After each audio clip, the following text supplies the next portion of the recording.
Monasterio up the middle, base hits. Here comes Durbin around third. The throw home, not in time.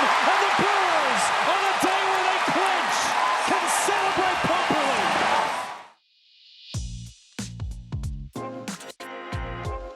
From MLB.com, this is the Morning Lineup Podcast. I'm your host, Mandy Bell. Today is Monday, September 15th, and two teams have officially punched their tickets to the 2025 playoffs. We'll cover that, the end to a painfully long losing streak, the longest homer of the season, and an updated look at the wild card races and everything else in between. Of course, we'll do it all in under 10 minutes. Let's get to it. The Brewers became the first team in 2025 to clinch a postseason spot on Saturday. And of course, they did it in the most epic Brewers way possible. And the 2-2. And a liner into right center field. It's going to get down for a base hit. Around third is Durbin. Here comes the throw home. Durbin slides in there safely. The Brewers walk it off in 10. Okay, so they had technically already clinched their playoff berth because of a Mets loss earlier in the night, but come on, who wants to clinch on a day when you lose? This made it way more fun to celebrate. Down 6-2 entering the bottom of the 8th, Milwaukee started scrapping runs together.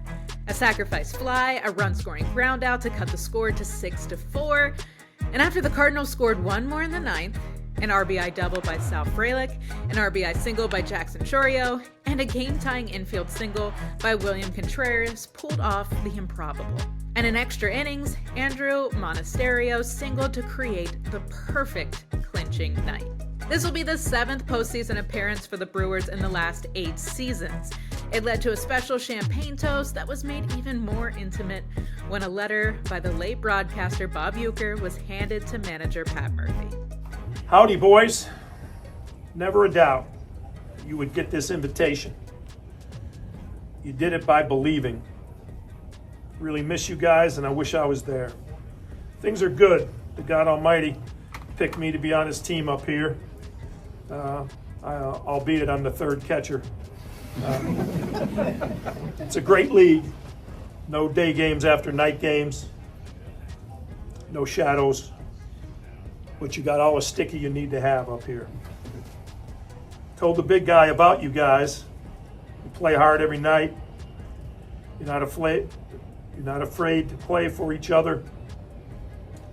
He's obviously very interested in a group with this uncommon goodness. And now a team that started the year 0-4 with the worst run differential in the majors is the first to clinch its playoff spot and the first to reach 90 wins. Even though the Brewers fell 3-2 to the Cardinals on Sunday, they can relax knowing that their spot in the playoffs is secured. And if they can stay in the win column, they may just earn home field advantage for the entire postseason.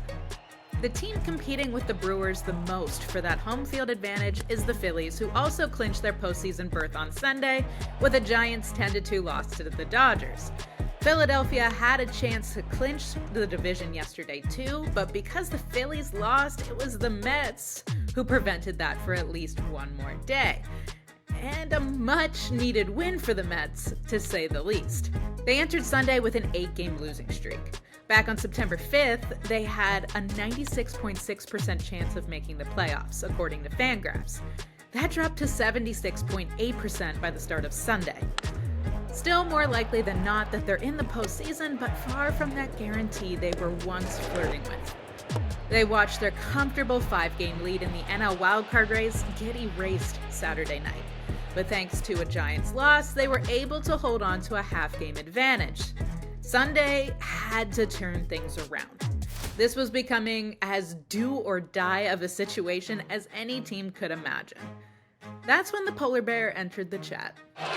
Alonso drives one to deep right field, headed toward the wall. That ball is out of here! Pete Alonso wins it with an opposite field 3-run homer! The Mets could breathe a sigh of relief for a moment after the 5-2 extra innings win over the Rangers, but that breathing room is limited. They snapped an 8-game losing streak, but they haven't clinched a thing just yet. They still have 3 teams on their tail: the Giants, the Diamondbacks, and the Reds. The Giants' loss to the Dodgers moved them a game and a half behind the Mets. The Diamondbacks' 6-4 win over the Twins moved them 2 games behind the Mets, and the Reds' 7-4 loss to the A's on Sunday dropped them to 2.5 games back. So again, there is some breathing room, but with 2 weeks still left in the regular season, anything can happen.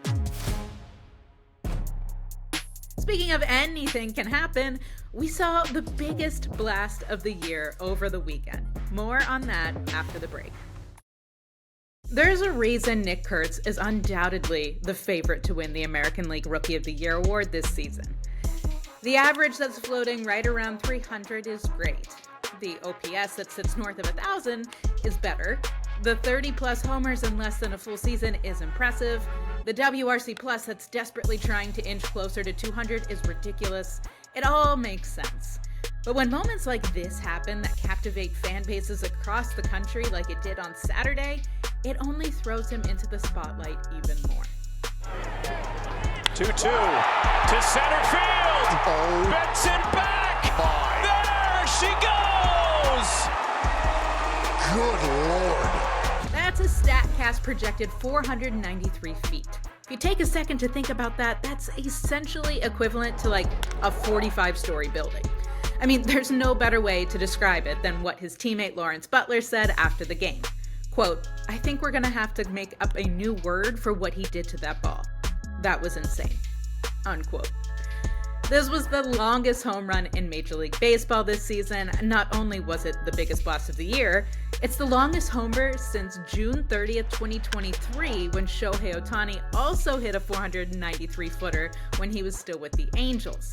And with another 7-4 victory over the Reds on Sunday that included another Nick Kurtz homer, the A's certainly had themselves quite a weekend. Elsewhere around baseball, since we already touched on the NL wildcard race, let's check in on where the AL stands, considering the Red Sox, Astros, Rangers, and Guardians are all within 3 games of each other. The Red Sox beat the Yankees last night 6-4, but New York is still holding on to that top wildcard spot. Then comes Boston with the second spot holding a 1-game lead over the Astros. That brings us to the AL West. The last few days, the Astros and the Mariners have been tied for the top spot in the division. Whoever would be the first to finally lose a game would get the 3rd wildcard spot, while the other would shift into being the division leader. On Sunday, it finally happened.